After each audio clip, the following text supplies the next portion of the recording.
Olá pessoal, sou o Cabo Braga e estamos aqui na nossa terceira aula. Aula esta que vamos abordar um assunto até interessante.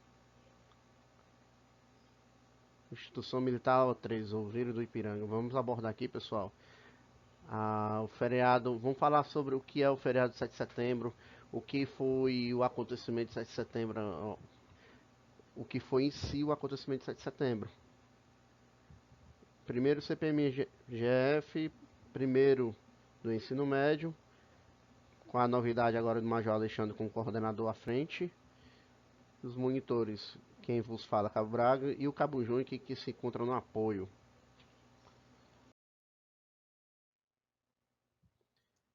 Aqui eu explanei a primeiro momento aqui, essa frase que eu estava estudando para poder dar essa aula, e eu gostei muito, sabe? De certa maneira ela emociona. Tira suas braçadeiras, soldados. Foi o que disse Dom Pedro. Até então Pedro, né? Dom Pedro para os soldados diante da situação que se encontrava ali, que se findou o acontecimento aí dessa imagem aí histórica que retrata bem o que foi o momento, né? As margens do Rio Ipiranga, porque os soldados estavam usando até então a braçadeira de Portugal, que simbolizava que era Portugal. É dali momento que é muito simbólico a simbologia, de onde vem a braçadeira, os símbolos, né? Que isso tudo isso simboliza alguma coisa.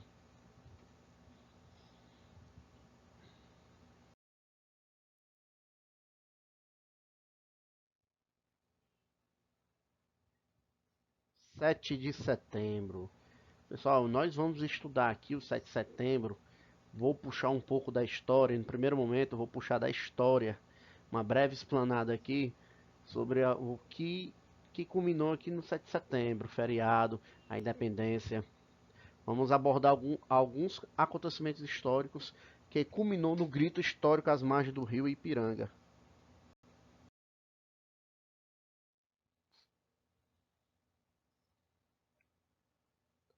A vinda da corte real portuguesa ao Brasil.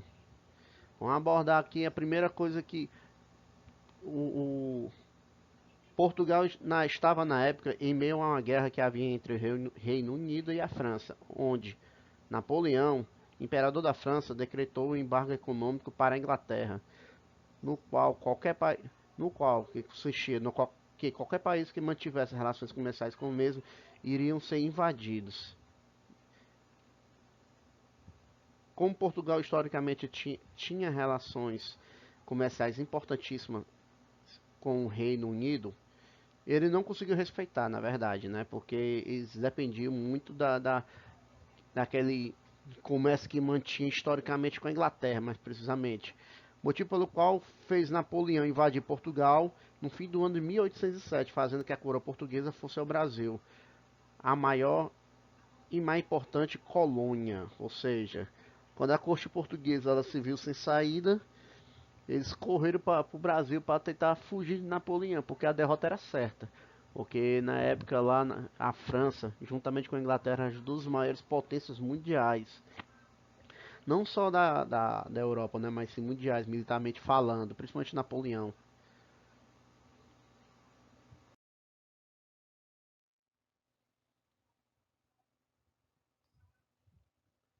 Trouxe aqui uma imagem que ilustra o passado e o cotidiano. Por que eu falo isso? Porque essa imagem aqui, pessoal, ela mostra a corte portuguesa, certo? Aqui é a corte portuguesa.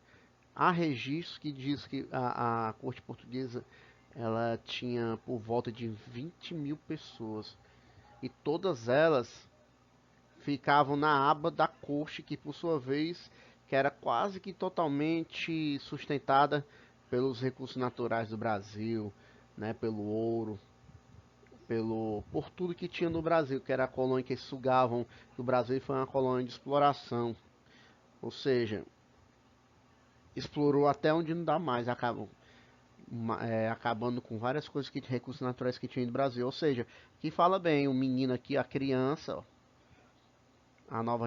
até então a nova geração, a futura geração, os e a corte em si, né, os nobres de Portugal, vieram todos na aba do da corte.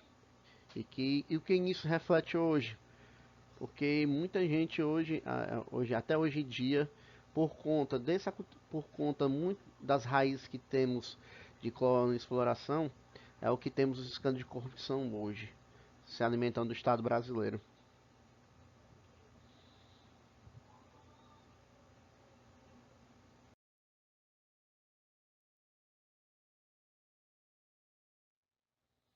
No dia 29 de novembro de 1807, iniciou-se a viagem da família real e da corte portuguesa.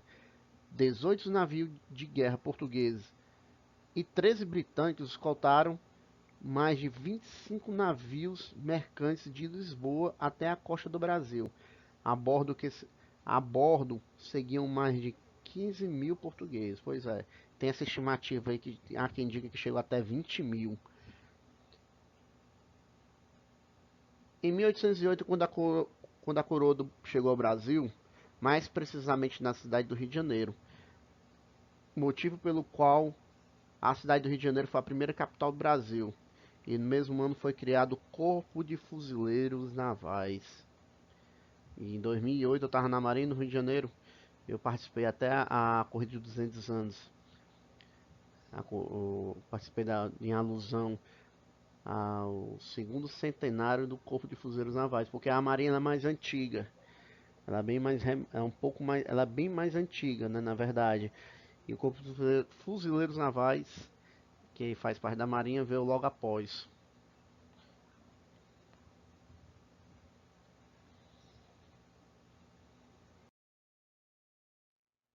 Bem, pessoal, eu trouxe aqui esse exemplo fatídico aqui que não só eu não me atentei não só trazer o grito em si não. Eu trouxe alguns acontecimentos, uma explanação bem breve, mas para dar um grau de importância maior, trazer uma carga emocional maior. Em 7 de setembro, quando retornava ao Rio de Janeiro, Pedro recebeu a carta que Pedro até então estava na província de São Paulo, mais precisamente em Ipiranga. E Pedro recebeu a carta de José Bonifácio e de Leopoldina. Pedro voltou para seus companheiros, que incluía a guarda de honra, e falou: Amigos, as cortes portuguesas querem escravizar-nos e perseguir-nos. A partir de hoje, as nossas relações estão quebradas. Nenhum vínculo unir-nos mais. E continuou depois que ele arrancou a braçadeira azul e branca que simbolizava Portugal. Tire suas braçadeiras, soldados. Aquela citação que eu fiz aí. A partir desse momento, o Pedro ele deixou bem claro que Portugal, além não foi ali se ali foi o acontecimento mais relevante que houve. Tiveram os acontecimentos, foi da chegada da corte até a proclamação da República propriamente dito, né, que foi depois do que o Grito do Ipiranga, né? Mas o fato de 7 de setembro em si está relacionado ao Grito de Ipiranga, né? Que foi ali que foi o fato mais importante da independência do Brasil, né? Tanto é que se comemora a independência do Brasil. Viva a independência, a liberdade e a separação do Brasil. Ele desembainhou a sua espada, afirmando: Para o meu sangue, minha honra, meu Deus, eu juro dar ao Brasil a liberdade. E gritou: Independência ou morte. Este evento é lembrado como Grito do Ipiranga.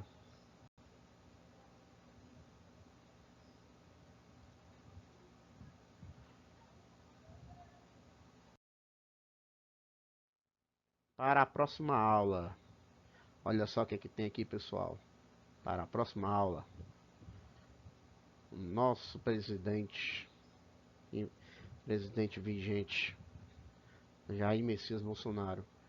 Por que eu coloquei a foto dele aqui? Porque para a próxima aula, nós iremos abordar, aí sim, o 7 de setembro em si. Chegando, primeiro, é, relacionamos alguns fatos que aconteceram para poder chegar efetivamente nos desfiles cívicos militares, que é tradição num dia de 7 de setembro. Como a nossa prova, como as aulas serão em torno de 7 de setembro, eu trouxe a primeira abordagem histórica para depois chegar aos desfiles. E chegando nos desfiles, aí sim, iremos ver toques, iremos ver movimentos e até mesmo que preparam vocês quando tiverem no terceiro ano a desfilarem, que no ano passado eu tive o prazer de acompanhar o 7 de setembro, que enfim esse ano não houve, infelizmente não houve, né, os terceiranistas desse terceiro ano, o pessoal que está estudando aí, não foram contemplados com esse momento histórico. Porém, se Deus quiser, quando vocês chegarem lá, que está bem próximo, vocês serão contemplados. Valeu, até a próxima.